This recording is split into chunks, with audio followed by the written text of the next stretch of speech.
বিদ্যুৎ কেন্দ্রগুলি স্থাপিত হবে হচ্ছে তাদেরই কোনো আত্মীয়স্বজনের কাছে। এখন একটা একটা করে বেরোচ্ছে ঘটনা, এইরকম প্রতিটা সেক্টরে প্রতিটি জায়গায় কত যে আপনার শেখ হাসিনার লুটপাটের গুপ্তধন আছে। এই গুপ্তধন যদি সত্যিকার অর্থে অন্তর্বর্তীকালীন সরকার তার এই সরকারের যদি আর্টিকুলেশন এবং ড্রাইভ যদি ঠিক মতো যদি থাকে, তাহলে এই গুপ্তধনগুলির সন্ধান কিন্তু আমরা পাবো।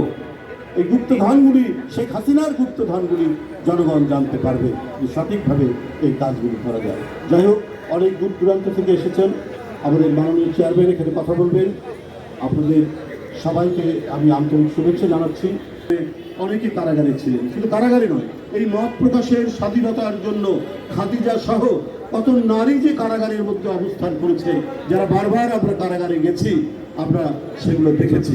মাসের পর মাস, বছরের পর বছর আপনার জগন্নাথ বিশ্ববিদ্যালয়ের ছাত্রী স্মৃতি বলে একটি মেয়ে, রাজবাড়ি, এইভাবে যারাই ফেসবুকে কোনো ন্যায্য কথা লিখেছে, ন্যায়সঙ্গত কথা লিখেছে, যদি সরকারের বিরুদ্ধে যায়, তাদেরকে যেভাবে আটক করে মাসের পর মাস, বছরের পর বছর রাখা হয়েছে, এটি এদেশের ইতিহাসের শুধু কালো অধ্যায় নয়, একটি ঘৃণিত অধ্যায় হিসাবে থাকবে। আপনাদের সকলকে ধন্যবাদ। খোদা হাফেজ।